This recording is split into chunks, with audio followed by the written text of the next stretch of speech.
Hey guys, how's it going? It's been a little while since I put up a video, and if you can't tell from my voice, because I am getting a little bit better, I have been a bit sick.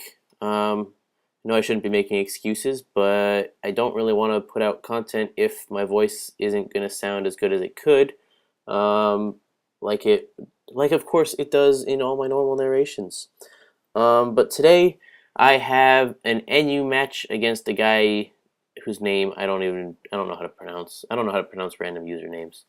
Um, but I am using this kind of strange team I put together.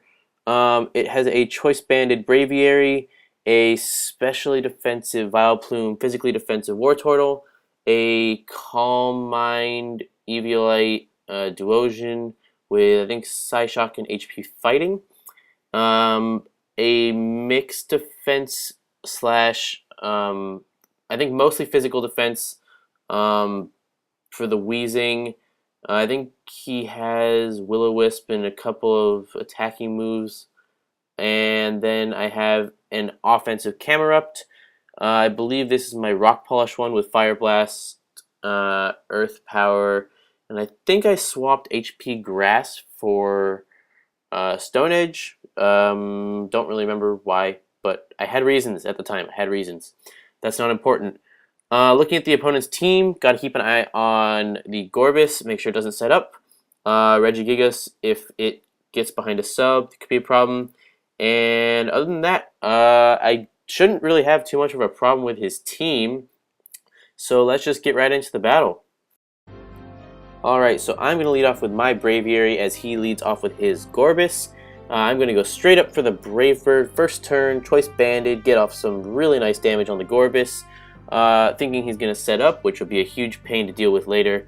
Instead, he just goes for the Ice Beam on my Braviary, which takes him down to 8%. Which means that on this next Brave Bird, which does about 2/3 to the Regigigas, I'm going to lose my Braviary extremely early on turn 2, which might come back and hurt a little bit later because he does have a Leafeon and a Parasect, which both seem to be really offensive on his team. So I'm going to bring in my Camerupt as he goes into that Regigigas.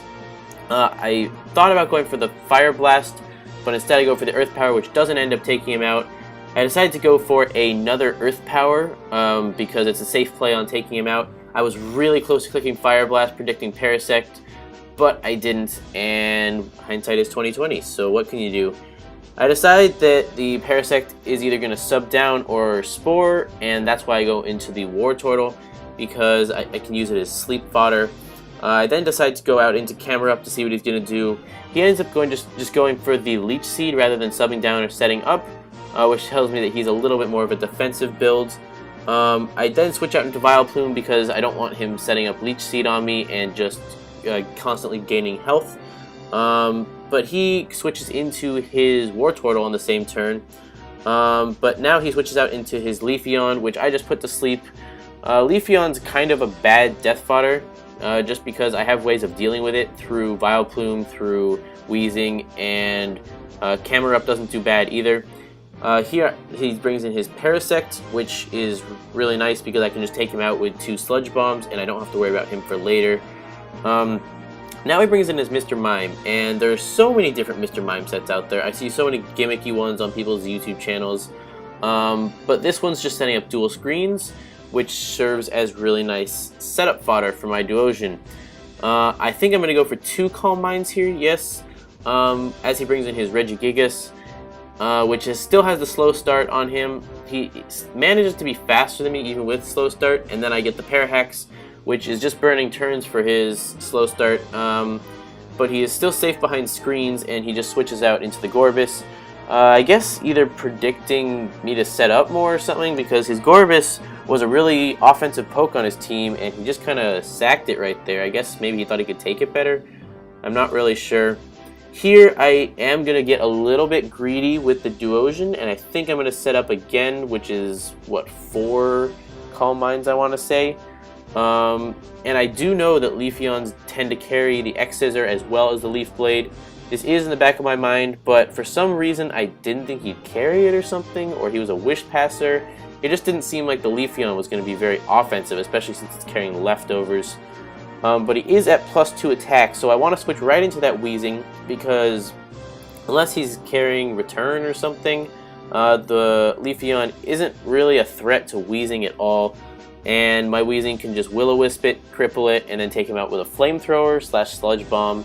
But he does go into the Regigigas with the, I think that was a Baton Pass, which is kind of a good play because Regigigas could use the help, but I do cripple it with Will-O-Wisp, so he can't do anything to me, and I just take him out right after that.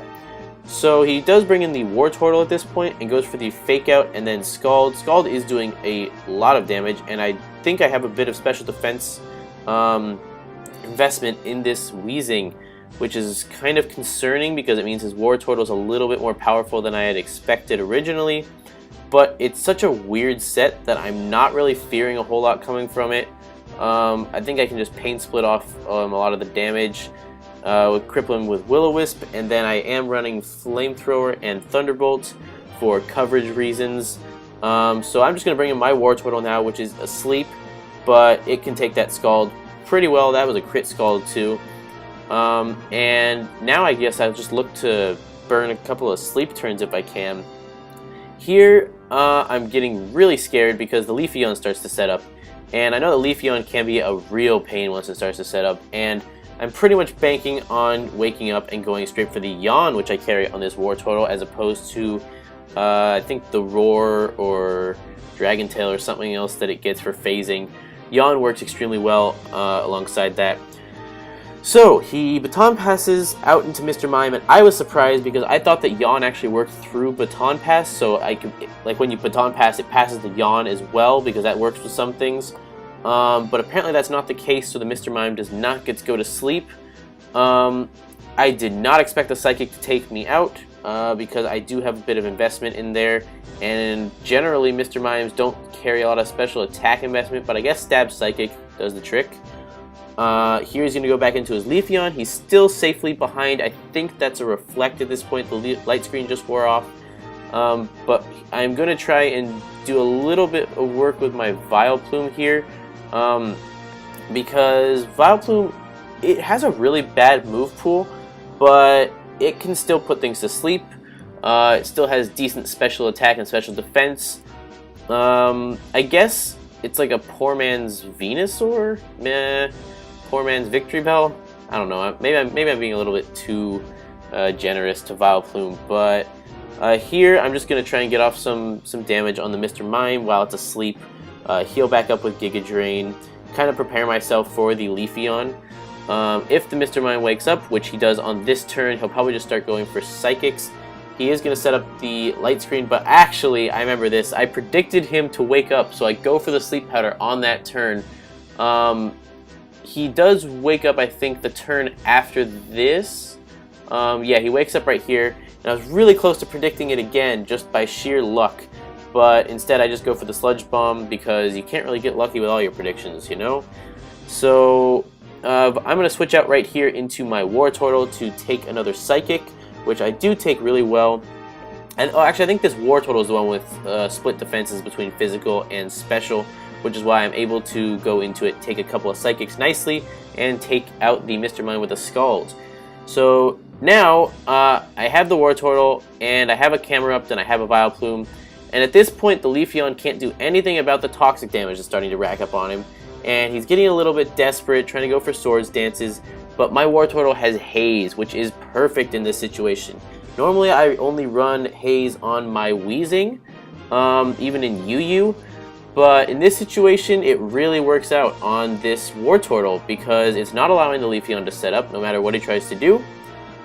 Here is a really scary moment because I could take a Leaf Blade, I'm positive, from a Camerupt with max HP, and I could win the game right there.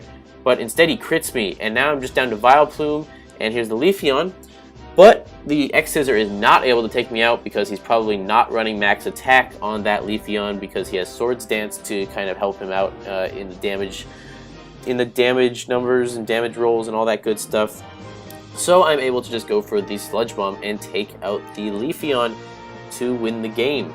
So that was kind of a longer match. NU is still really fun because of all the gimmicky stuff that you get to try out, all the underappreciated Pokemon that you see in Let's Plays and I don't know, really early forms of metagames that kind of die off after the metagames are kind of developed.